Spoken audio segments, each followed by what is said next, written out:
Então agora nós começamos com o primeiro livro de Samuel. Primeiro livro de Samuel, capítulo 13,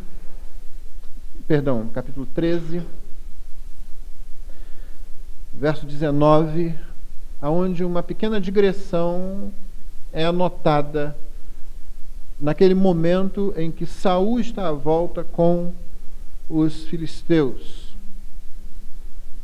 E ele está enfrentando problemas por causa da sua infidelidade a Deus, e ele conduz o povo também atrás, seguindo nessa infidelidade. E há uma anotação bastante interessante, mas não casual, ela não está aí por acaso, ela tem uma razão de estar aqui. Nós esperamos que o Senhor nos conduza hoje na sua palavra, enquanto somos abençoados com a leitura e a pregação da mesma. Então, primeiro livro de Samuel, capítulo 13, verso 19 em diante, diz assim o texto: Ora, em toda a terra de Israel, nenhum ferreiro se achava, porque os filisteus tinham dito, para que os hebreus não façam espada nem lança.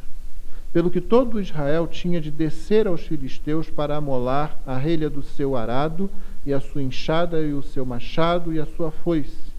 Os filisteus cobravam dos israelitas 2/3 de um ciclo para amolar os fios das relhas e das enxadas, e 1/3 de um ciclo para amolar machados e aguilhadas. Sucedeu que no dia da peleja não se achou nem espada nem lança na mão de nenhum do povo que estava com Saul e com Jonatas. Porém, se acharam com Saul e com Jonatas, seu filho. Saiu a guarnição dos filisteus ao desfiladeiro de Micmas. Amém.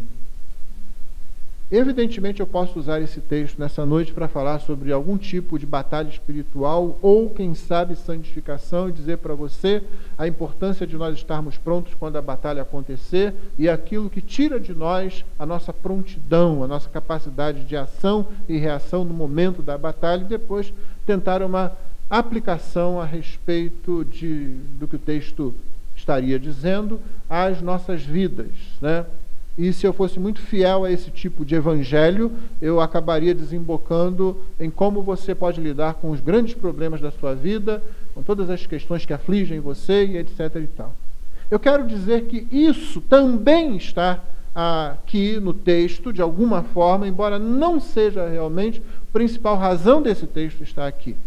Vamos contextualizá-lo, vamos explicá-lo e depois vamos ver que aplicação nós poderemos tirar, que aí sim faça valer para nós essas outras situações, com a autoridade da Escritura, com o auxílio do Espírito Santo. Essas outras situações das angústias que nos afligem, do dia a dia que nós temos que enfrentar, que são muitas vezes as angústias que afligem todo ser humano, e não somente aqueles que creem em Cristo e que são fiéis ao Senhor. Vamos fazer essa divisão, senão nós vamos utilizar o Evangelho para conseguir aquelas coisas que todo ímpio quer, que toda pessoa que não crê em Cristo como Senhor e Salvador quer. Você já imaginou que temos feito essa coisa terrível? Nós, eu digo a Igreja de Cristo no Brasil, temos transformado o escândalo da cruz num patamar, num trampolim, para alcançar as coisas que corações não regenerados também querem. Os desejos de um coração regenerado pelo Espírito Santo deveriam ser outros, não é?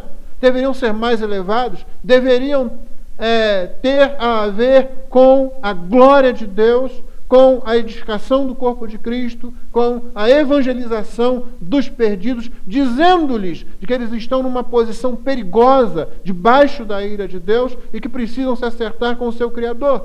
E, no entanto, muitos de nós cristãos no Brasil, em outros lugares também, mas me interessa a nossa realidade aqui, muitos cristãos no Brasil têm transformado o escândalo da cruz, a sabedoria de Deus, o poder de Deus, a mensagem do Evangelho, num patamar e trampolim apenas para que nós consigamos coisas que corações não regenerados também desejam muito. Então, nós não queremos fazer isso. Vamos ao texto. Contextualizando, eu já falei um pouquinho, Saul em sua luta com os filisteus, ou os filisteus como instrumento de Deus para falar ao povo, ao rei e ao povo. E falar o quê? O que é que Deus tem para falar ao seu povo no Antigo Testamento sempre que seu povo se afasta dele? Deus tem um pacto com o povo. Esse pacto, nesse momento, se traduz na lei que foi dada no Sinai por Moisés, nos rituais que essa lei estabelece, nos rituais do tabernáculo, daqui a pouco no templo, nessa comunhão entre Deus e o povo de Israel, na qual Deus se torna o Deus de Israel, Israel se torna o povo de Deus, o povo aliançado com Deus.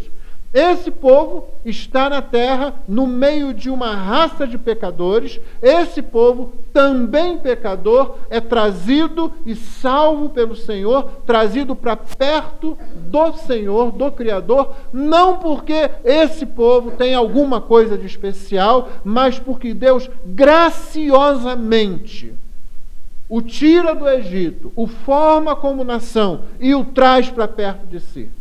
E esse povo, então, está aí no meio dessa geração de pecadores da época deles, naturalmente, como um símbolo do cuidado de Deus com a raça humana, como a manifestação da graça, da misericórdia de Deus, que não abandonou o ser humano entregue ao seu pecado, mas que desde o início providenciou um meio de salvar esse ser humano. Salvar significa de trazer esse ser humano de volta a uma comunhão com o Criador, com o próprio Deus, e isso de um modo que a justiça de Deus seja mantida, que a santidade de Deus seja mantida, mas não só isso, que a justiça de Deus seja apreciada, a santidade de Deus seja motivo de deleite e de alegria. Esse povo está no meio dessa história da salvação como um veículo principal, vamos dizer assim. E Deus está operando na vida desse povo. Mais tarde, através desse povo, virá o Messias, o Salvador, aquele que salva os pecadores dos seus pecados e os coloca de volta na presença de Deus. Então há um pacto. E toda vez que o povo se afasta desse pacto, ele se afasta de fato da vida. Pode parecer ao povo, em muitos momentos, ao povo de Israel, à nação israelita, que eles estão, na verdade, aproveitando um pouco melhor as coisas.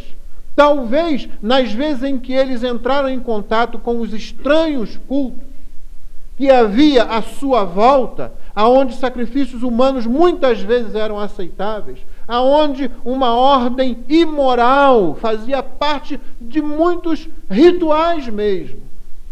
E aparentemente, fazendo essas coisas, bênçãos eram trazidas ao povo, trazidas na colheita, trazidas na produção, trazida sobre a saúde dos animais, que também ajudavam na manutenção da vida do povo, trazida na proteção dos povos que assim procediam. E o povo de Israel via essas coisas e muitas vezes dava as costas à lei de Deus, dava as costas àquele que os salvou, dava as costas àquele que era o Deus verdadeiro, para ir atrás dessas coisas, porque elas ofereciam não somente a possibilidade da bênção, mas também a bênção sem a santidade exigida pelo Deus da lei dada lá no Sinai. E, na verdade, o que o povo estava fazendo? Escolhendo a morte. O povo estava fazendo? Estava se afastando do manancial de vida, de águas vivas, para abraçar cisternas rotas, como disse o profeta, se desviando do verdadeiro caminho, o bom caminho, o antigo caminho, e se desviando por caminhos em si mesmos tortuosos, cujo final não era outro senão a morte. Então Deus vinha, e Deus disciplinava o povo, e Deus trazia o povo de volta, até porque Deus não está lidando apenas com esta geração, mas está preparando o Salvador para todos os seres humanos. E é isso que Deus está fazendo. E aqui Deus está utilizando mais uma vez os filisteus para falar ao rei, para trazer o rei de volta, para falar ao povo e trazer o povo de volta à sua presença. E aí o que você encontra no meio dessa situação? Você encontra essa situação bastante interessante. É muito provável que os filisteus tenham dominado a arte do ferro bem antes dos seus vizinhos nessa época. Mas aqui acontece uma coisa interessante. Eles não somente dominam essa arte, como também detêm o monopólio dessa arte. E o fazem de forma intencional, você viu no texto. Não é? Eles não permitiam que houvesse um ferreiro em Israel. Eles não passavam o conhecimento ou eliminavam aqueles que o tinham de modo que Israel ficava sem condições de ter não somente armas, mas nem mesmo os objetos para trabalhar na lavoura, que também muitos deles precisam ser afiados.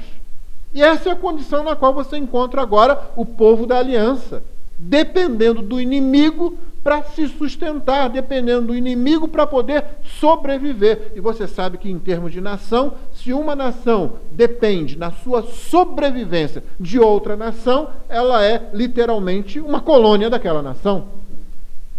Ela é um grupo de escravos daquela nação da qual ela depende. E essa era a situação. Só que Israel não era colônia de ninguém.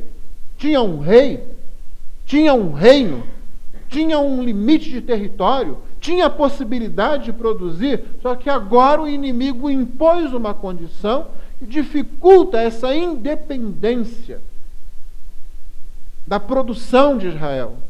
E isso faz com que Israel se torne, de alguma forma, colônia ou, no mínimo, colônia moral dos filisteus, não é?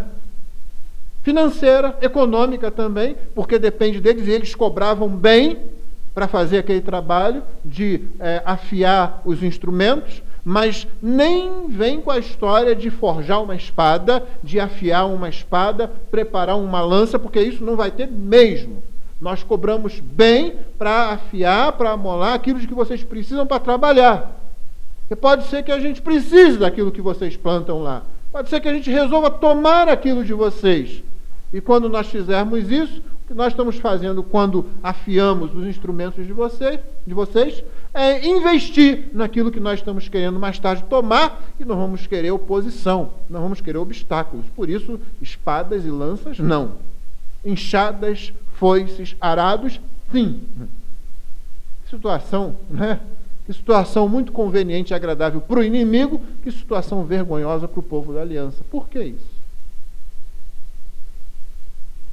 Temos aprendido, irmãos, que quando se trata do povo de Deus, nós somos definidos por aquilo que Deus fez em nossa vida. Israel tinha colocado isso para trás de si. E começa aqui, né, esse é o primeiro rei de Israel ainda, mas no futuro vai fazer isso muitas vezes, vai negar o seu início. Disse hoje pela manhã, vou repetir agora, no Evangelho, toda vez, no Novo Testamento, toda vez que se quer animar o povo, que se quer encorajar o povo, não se aponta para uma bênção no futuro, para uma segunda bênção, para uma bênção depois da conversão. Na verdade, o que os apóstolos fazem é maiormente apontar para trás, é mostrar a cruz, é mostrar de onde a igreja veio, como que ela foi formada, o que lhe deu origem, onde está a fonte do próprio poder da igreja, na cruz do Calvário, onde Cristo morreu para aqueles que formam a igreja. É ali que está. Israel tinha que fazer a mesma coisa. Israel não vai olhar para a cruz, Israel vai olhar para o Monte Sinai, Israel vai olhar para a lei, Israel vai olhar para o êxodo, para aquela saída do Egito. O que nos define? Perguntariam eles. E a resposta, o que nos define é que nós éramos escravos no Egito, Deus com mão forte foi lá, exerceu juízo sobre os deuses egípcios, exerceu juízo sobre o rei do Egito, que também se apresentava como uma espécie de divindade, e nos tirou em meio a muitos portentos e milagres, mostrando que era a sua mão que domina o mundo e não a mão dos poderosos, e tirando-nos de lá, nos fez uma nação, nos deu um código moral, nos deu um código de ética, mas principalmente nos deu a Ele mesmo. Nos deu a si mesmo. Ele se revelou a nós como não se tinha revelado e não se revelou depois a nenhuma outra nação. E no livro de Deuteronômio, Deus faz questão de dizer isso. Né? Eu vos escolhi, eu escolhi os pais de vocês, eu escolhi vocês não porque vocês fossem a maior das nações, a melhor das nações, mas eu fiz isso por amor ao meu nome. É graça, é misericórdia, não merece, não vale, é Deus quem pega, salva, traz, transforma, é Ele quem dá valor. É a mesma coisa que acontece com a gente. Estávamos mortos em nossos pecados e delitos, Cristo veio e nos salvou. Como diz o texto lá em Romanos 5, né, Deus prova o seu amor para conosco pelo fato de que Cristo morreu por nós, sendo nós ainda pecadores. Ou seja, nós não queríamos nada com ele, nós não olhávamos para ele, ele veio a nós e nos salvou, nos regenerou e nos se apresentou como a solução para a nossa dificuldade, para a nossa posição muito ruim debaixo da ira de Deus. Seja o povo da aliança no Novo Testamento, a igreja formada de judeus e gentios, seja o povo de Israel, o povo de Deus da antiga aliança, antes da vinda do Senhor Jesus, dá no mesmo. Ambos olhamos para trás, ambos olhamos para aquilo que nos deu origem. É isso que nos define. Não foi assim que vimos Paulo tratar das dificuldades lá na igreja de Corinto? Não foi assim que nós aprendemos a tratar das nossas dificuldades também? Não podemos reagir como se fôssemos apenas mais um grupo social. A igreja é um grupo social, mas não é mais um grupo social. Ela se apoia sobre outra base, a base daquilo que Cristo fez, morrendo pela igreja, enviando o Espírito Santo juntamente com o Pai, para que o Espírito habitasse em nosso coração e aplicasse a obra da graça a cada um de nós, nos reunisse num corpo, a igreja, o corpo de Cristo. Israel tinha a mesma coisa, a mesma situação em relação à lei, em relação ao pacto feito lá no Monte Sinai. E agora o que acontece com eles? E o que pode acontecer com a gente? O que nos define? Deveria ser a cruz. No caso deles, deveria ser a lei, o êxodo, o que Deus fez. Mas o que os definia agora era um povo chamado filisteu. O que dizia quem eles eram era um povo que era inimigo deles. Quem lhes apontava como proceder era um outro grupo de seres humanos, um outro grupo de pecadores, e de pecadores que nem tinham pacto com Deus. Chegou a esse ponto. Então você já sabe, nós sabemos, deram as costas àquilo que Deus havia feito por eles. E aqui estão com problemas. E quando chega no dia da batalha, você tem espadas sim. Duas, uma com o rei e outra com o príncipe. Na sequência do texto, o que você vai encontrar são ações do rei, Saul, do seu filho, Jonatas, e você vai ver que não estava muito bom para o lado de Israel. Porque embora o jovem príncipe, Jonatas, seja um homem valente, destemido, leal, honesto, o rei se mostra cada vez mais atrapalhado, cada vez mais apresentando desmandos, cada vez mais orgulhoso, voltado para si mesmo, mais preocupado em manter a sua posição do que realmente em governar o povo para o bem do povo e para a glória do Deus, que era o Deus, o verdadeiro dono, o verdadeiro rei do povo. Já que eleições se aproximam, né, você vê que não mudou muita coisa. Sempre aqueles que governam mais preocupados em permanecer no poder do que realmente em beneficiar aqueles a quem eles deveriam servir. Aqui nós temos um rei fazendo isso. O que é ruim aqui, ou o que é pior aqui, é que esse é o povo da aliança.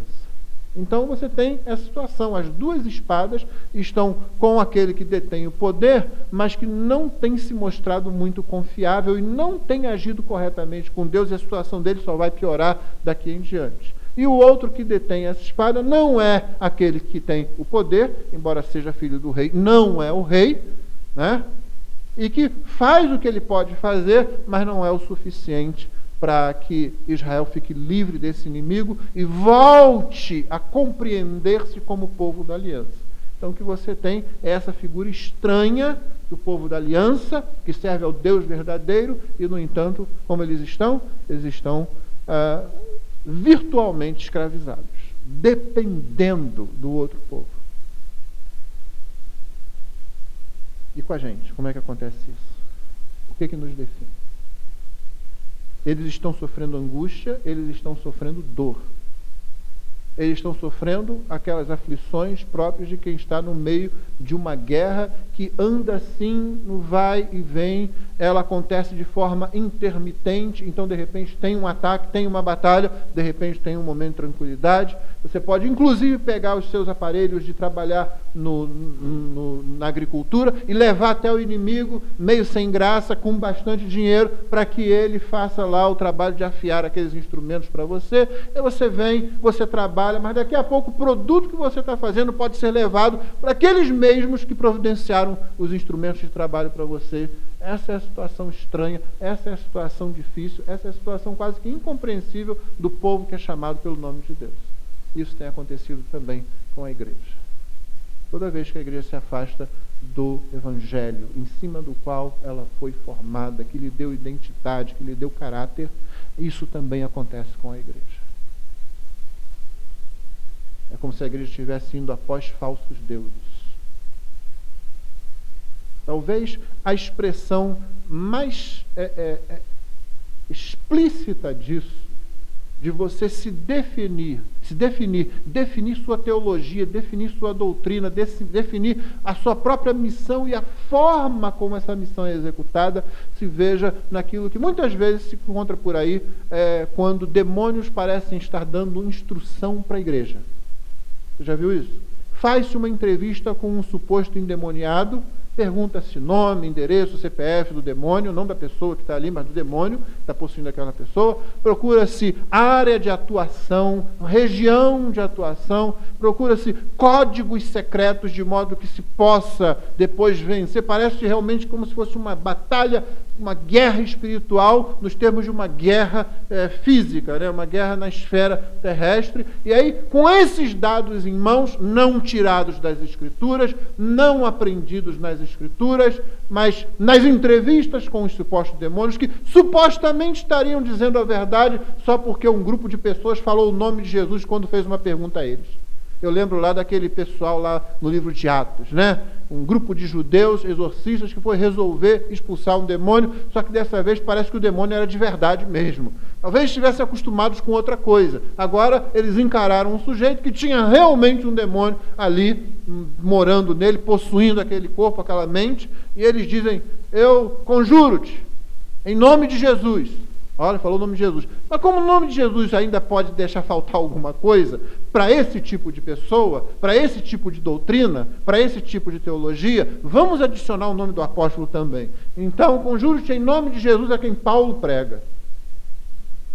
A resposta do demônio demonstra muito mais conhecimento teológico do que a palavra daqueles homens, né? Eu conheço Jesus e bem sei quem é Paulo. Ou seja, na verdade, eu estou muito mais por dentro da situação do que vocês, que não conhecem a Jesus e entenderam errado tudo que Paulo disse.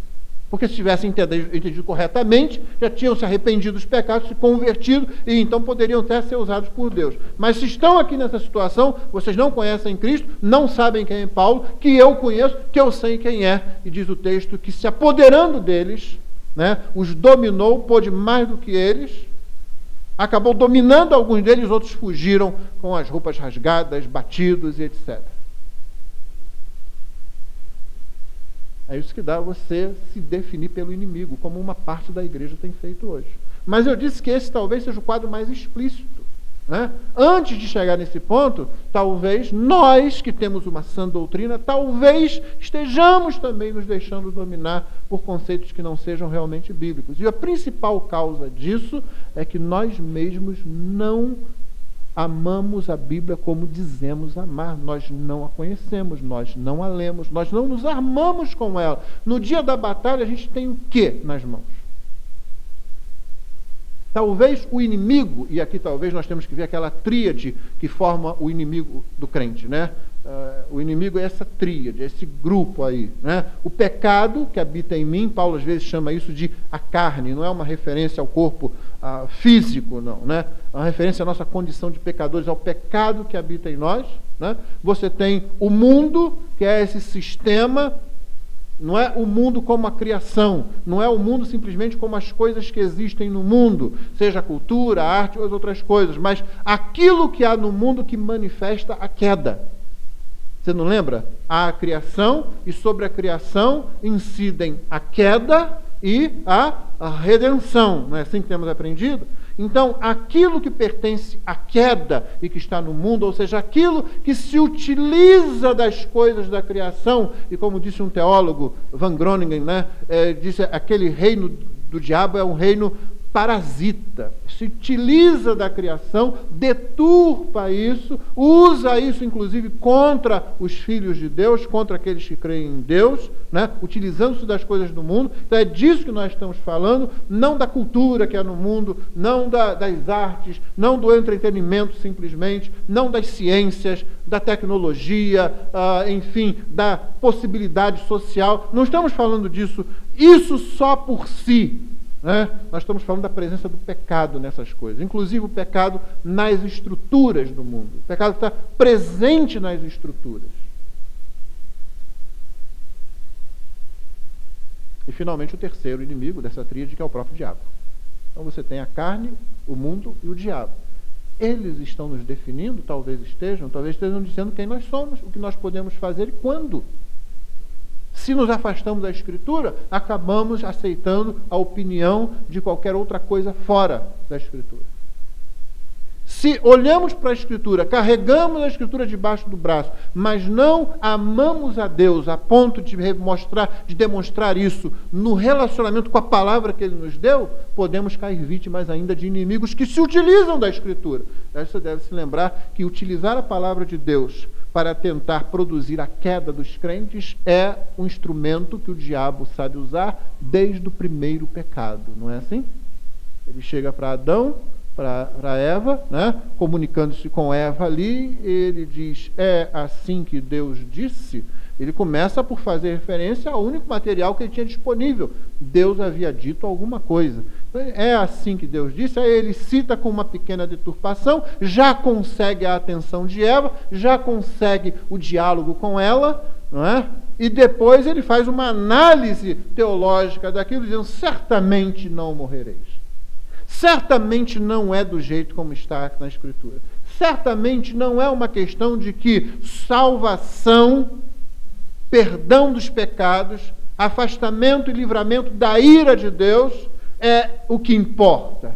O que importa realmente é que você se sinta bem, é que você tenha uma vida tranquila, é que você vença aqueles que se colocam no seu caminho, é que você passe por cima deles, é que você esteja no topo da onda, é que você não tenha problema de saúde, é que você não tenha problema nos seus relacionamentos. Isso é que importa. O Evangelho está aqui para isso. Certamente não tem tanto a ver assim com a glória de Deus, como se Deus fosse a principal personagem da existência. Não. O principal personagem da existência é você. É você que tem que estar no meio disso, é você que tem que ser o foco disso. Cristo foi à cruz para que você vivesse bem. Então, usar a palavra de Deus, para aqueles que não amam a palavra de Deus, para aqueles que não se firmam nela e não a conhecem, é uma arma que o diabo sabe usar desde o começo. Mas você tem também um exemplo. Você sabe que Paulo chama Cristo de o último Adão e o segundo homem, não é? Então tem o primeiro Adão, tem o último Adão, aquele que, por assim dizer, encerra aquela raça, né, de pecadores e dá início a uma outra coisa. Por isso você tem o primeiro homem, Adão, como dando início àquela raça que depois se desviou, raça de seres humanos mais que se desviou. Agora você tem o segundo homem, esse dá início a uma outra raça também, os filhos de Deus, que são aqueles que creem no Senhor. Isso não é cronológico, não é a partir de Cristo, né? Isso é simbólico, é o que Cristo é, mas não é só simbólico, porque Cristo realmente faz isso. Todo mundo que é salvo em Cristo. Todos que fazem parte dessa nova raça, esses são pecadores redimidos, cujo pecado foi perdoado na cruz do Calvário. Cristo é o segundo homem, não é assim? Então, quando Satanás se ouve com o primeiro homem, quando ele teve que lidar com o primeiro homem, ele veio com essa conversa, utilizando a palavra que Deus tinha dado, e aí ele conseguiu ali uma vitória. Mas ele depois teve que lidar com o segundo homem. E ele veio com a mesma arma. Só que agora Deus já havia falado muito mais. O Senhor já havia revelado muito mais na sua palavra. Então ele tinha mais para falar, não é? Você encontra lá em Mateus 4, aquele encontro de Jesus e Satanás no deserto. E Satanás vem citando a palavra de Deus, não é assim? Você se lembra? Aquilo não está ali por acaso, irmãos. Aquilo está ali por quê? Por que tem que acontecer daquele jeito? Cristo está findando o domínio que o pecado de Adão teve sobre a raça humana e está iniciando alguma coisa sublime, alguma coisa nova. Onde Adão falhou, Cristo não falhou. O diabo veio com a mesma conversa, veio com a palavra de Deus. Jesus com fome. Então ele diz, olha, usa o teu poder, transforma essas pedras em pães. Ele diz, se tu és o Filho de Deus, não é? Ele cita a Escritura, depois ele vai citar a Escritura novamente, dizendo que se Jesus se atirasse do pináculo do templo, ele poderia ser sustentado por anjos, e olha só, você quer um marketing melhor do que esse para o Messias? As pessoas virem que você não vai se esborrachar lá no chão, mas vai ser amparado, todo mundo vai dar atenção a você. E por último, ele leva Jesus, ou dá a ele uma visão dos reinos do mundo, e ele cita não diretamente, mas ele cita a situação, né? Tudo isso me foi dado, eu dou a quem quiser. Se você se prostrar e me adorar, pronto, eu facilito tudo para você. Você não vai ter problema para fazer o que você veio fazer aqui, salvar esse pessoal aí, né? Basicamente, tudo isso que o diabo está fazendo, está dizendo para ele o seguinte: seja o Messias, mas de um outro jeito, não do jeito que o Pai determinou. Não do jeito que as promessas na antiga dispensação manifestaram. Seja, mas não deixa de ser não, mas de outro jeito. E Jesus, vez por vez, lhe respondeu com o correto uso da Escritura. Não é? O correto uso da Escritura. Da primeira vez, Jesus diz que nem só de pão viverá o homem, mas toda a palavra que sai da boca de Deus. Não é? Da segunda vez, quando ele sim cita, né, um salmo, dizendo: os teus anjos darão ordem a teu respeito, sustentarão nas tuas mãos para que não tropeces com teu pé em pedra, Jesus cita para ele: não tentarás o Senhor teu Deus. Da última vez, quando ele exige adoração para facilitar o trabalho, Jesus diz: ao Senhor teu Deus a adorarás, só a Ele prestarás culto. Isso é quem conhece a palavra de Deus. Você não precisa ser Jesus para conhecer a palavra de Deus. Você pode conhecer a palavra de Deus e resistir ao ensino, venha ele em que forma vier, seja aquela coisa mais explícita que eu citei do pessoal que aprende com as entrevistas lá com os demônios, seja aqueles que distorcem as Escrituras, seja a falsa religião, seja a ciência afastada de Deus, seja o que for. Quando vem e encontra alguém que conhece as Escrituras, tudo isso esbarra nas Escrituras, que o autor de Hebreus diz que é uma âncora segura, uma âncora firme. Então, vem a onda, ela bate, vem a tempestade, ela bate, mas não se move o crente. Está firmado numa âncora firme. E se você quiser, e você já deve ter lembrado da outra figura que Jesus usa, ele fala: quem ouve as minhas palavras e dá atenção às minhas palavras, né, e as pratica, é semelhante ao sujeito que foi, cavou fundo na rocha, ele encontrou o terreno firme, duro, e ali sim ele fundou e construiu a sua casa, e quando as intempéries vieram, elas bateram contra a casa, mas a casa permaneceu firme. Então, se o povo se tivesse colocado junto à lei, se o rei tivesse obedecido aquilo que a lei dispunha para ele, de ter um traslado da lei, do ensino da lei, meditado sobre aquilo, estudado aquilo e feito o povo observar a lei também, se responsabilizando por isso, eles não estariam nessa situação. Quando crentes, quando o povo de Deus se encontra na situação de se ver definido e aí se ver angustiado pelas circunstâncias à sua volta, por aquilo que lhe dizem, dependendo do vai e vem dos sentimentos que pulam para um lado e pulam para o outro, é porque ele se esqueceu de confiar na palavra de Deus. Então, aqui é a primeira das duas aplicações que eu vou fazer hoje. A primeira é essa: irmão, volte-se para a palavra. Eu já falei isso aqui? Hoje? Semana passada? Você já aprendeu essa lição? Porque às vezes o pastor prega e a impressão que se tem é de que, será que ele vai falar alguma coisa diferente que realmente resolva? Não, talvez hoje ele fale o troço que vai, né? Porque ele só fala isso aparentemente. Mas você já aprendeu essa lição? Deus não disse mais nada novo aqui, não. A mensagem dos profetas que a partir daquele período monárquico, né, começam a vir e a falar ao povo é a mesma: voltem para a lei, observem a minha lei, conheçam-me porque eu me revelei na lei, no culto que a lei ensina. nas atitudes com o próximo que a lei determina. Elas revelam a mim mesmo, elas falam do meu caráter, elas dizem quem eu sou. Deus não disse, não, vou mudar um pouquinho agora. Não, agora eu vou dizer um negócio para vocês que vai funcionar. Ele já tinha dito que funcionava. Então, irmão, você já tem o que funciona. Ou você já fez isso?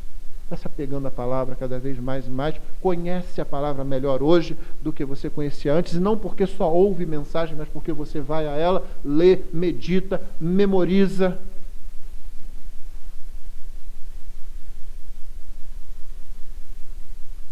Pensa sobre isso. O que define você é o que Cristo fez por você. A segunda aplicação. Deus é muito misericordioso e gracioso. Muito gracioso e misericordioso. Salmo 107, que eu não vou ler agora, é um salmo grande. Eu encorajo você a lê-lo depois.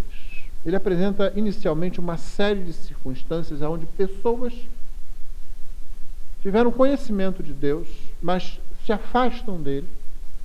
E aí elas veem a dificuldade, veem o problema. E aí quando isso acontece, elas clamam a ele. E quando elas clamam a ele, ele responde. Deus é gracioso, irmãos. Deus tem prazer em reatar comunhão com o pecador que se arrepende. Deus tem prazer em reatar a comunhão com aquele que se afasta dele e volta arrependido. Deus é como aquele pai da parábola que, vendo o filho distante voltando, faz a leitura já do quadro todo, não é? Esse meu filho levou tudo que ele tinha, gastou tudo, certamente da pior forma possível, porque senão não estaria voltando do jeito que ele está aparecendo lá, e agora está voltando para minha casa. Quem ele pensa que é? E ele responde, é meu filho. Aí ele vai e recebe, ele corre, ele abraça, ele interrompe a história que o filho conta. Esse é o nosso Deus, esse é o Deus de Israel, que Israel traiu muitas vezes, a quem ela foi infiel muitas vezes. Ele é o Deus que vai atrás, ele é o Deus que se personifica na situação de Oséias, indo atrás de uma mulher infiel, repetidas vezes, trazendo de volta. Deus ama, e quando Deus ama, não é porque haja algo em mim ou em você que é digno de ser amado. Não, não acredite nessa história, não. O que há é amor nele. E é ele quem em Cristo nos torna dignos de estar na presença dele, sem que nós mereçamos. Então, o Deus que entra em aliança com o seu povo nesses termos, ele é misericordioso. Leia o Salmo 107, veja aquelas pessoas lá, vez após vez, cometendo erros, sofrendo por causa disso, experimentando angústia. Aí elas clamam a ele, quando elas clamam a ele, ele as livra das suas dificuldades. Então, irmão, mesmo que você tenha se deixado levar por circunstâncias que afastaram você da palavra, do crescimento na graça, talvez você tenha achado que só vir ao templo e ouvir mensagens, isso seria suficiente. Você não precisa se dedicar tanto à leitura da Escritura, você não precisa parar e gastar tempo em oração, tempo definido em oração, né? Um dos meus maiores prazeres ainda é, graças ao bom Deus, acordar de madrugada para orar. Ajoelhar ao lado da minha cama e orar. Está todo mundo dormindo. Que coisa boa. Que bom encontrar o Senhor ali. Mas o Senhor que eu encontro ali não é o que eu invento nas minhas necessidades e na minha oração. É o que eu aprendi na Escritura. É com Ele que eu me encontro ali. É isso aqui que corrige, que direciona as minhas súplicas de modo que elas não se tornem em si mesmas um ídolo, mas simplesmente o modo de eu me expressar diante do meu Criador. Então dê tempo, leia a Escritura, tenha tempo definido para orar, busque ao Senhor, porque mesmo que você tenha se afastado dele, ele virá correndo abraçar você. E ele virá cuidar de você. E ele virá consolar você. Faça isso.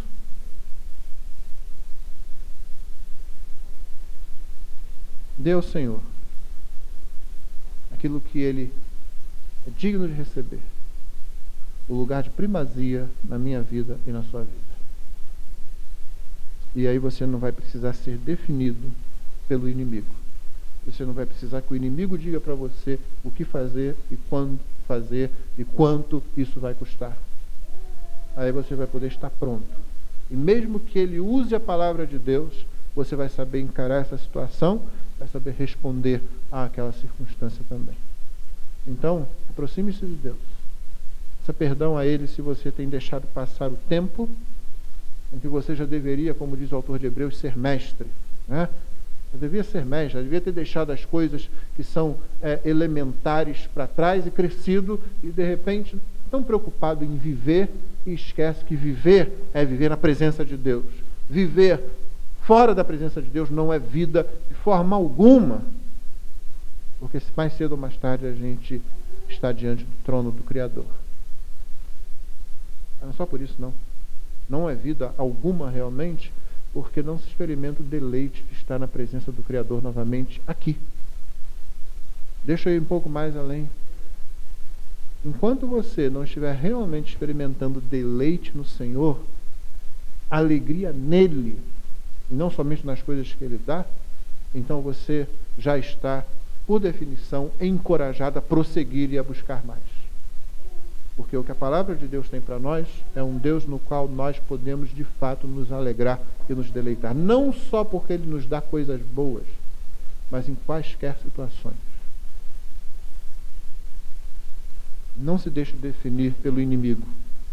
Seja esse inimigo externo, seja esse inimigo interno. Seja o pecado que ainda habita em nós, seja o mundo e o diabo. Não se deixe definir pelo inimigo. Você é definido por aquilo que Cristo fez na sua vida quando morreu por você. E depois enviou o Espírito para aplicar a você, ao seu coração, a obra da graça do Pai e do Filho. Então, resgatou você, isso que define você. Volte-se sempre para essa situação. E que Deus nos abençoe. Amém. Vamos ficar de pé, por favor.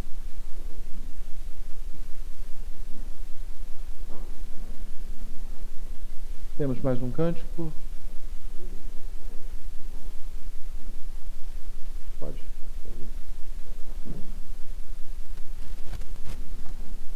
Então vamos orar e depois vamos cantar. Então qual é o cântico? É maravilhoso saber o que vai ser projetado. Senhor, dá-nos a Tua graça de compreender que o Senhor nos falou nesse momento e de sermos gratos por isso, ó Pai. Concede, ó Deus, que nos firmemos cada vez mais em Ti e que sejamos abençoados com a compreensão de que a Tua palavra é que nos formou, é que nos regenerou e que devemos permanecer firmados na palavra, Senhor. Assim, amando ao Senhor, que nos deu a palavra, amando a Tua palavra, que vem de Ti mesmo, Senhor. Abençoa cada pessoa nessa noite, abençoa-nos no retorno aos nossos lares e a semana que se inicia. Que aquilo que foi pregado hoje, aquilo que estudamos hoje, aquilo sobre o que conversamos, meditamos e oramos, aquilo sobre o que cantamos hoje também, seja objeto da nossa meditação, das nossas súplicas e das nossas ações de graça nos próximos dias, Senhor. E abençoa para que cada família que está presente aqui seja fortalecida no Senhor. Dá-nos assim a Tua direção e a Tua graça. Dá-nos, Senhor Deus, a bênção de nos alegrarmos realmente em Ti, Senhor, e de passarmos isso para os nossos filhos e filhas. Nós oramos assim, agradecidos, rogando que Tu nos abençoes na noite que vai se seguir. Quando saímos daqui para os nossos lares, leva-nos debaixo da Tua proteção. E abençoa os irmãos também que não puderam estar conosco hoje. Sejam eles revigorados, confrontados, sejam eles consolados e fortalecidos também pelo Senhor. Nós oramos, agradecemos no precioso nome de Jesus. Amém.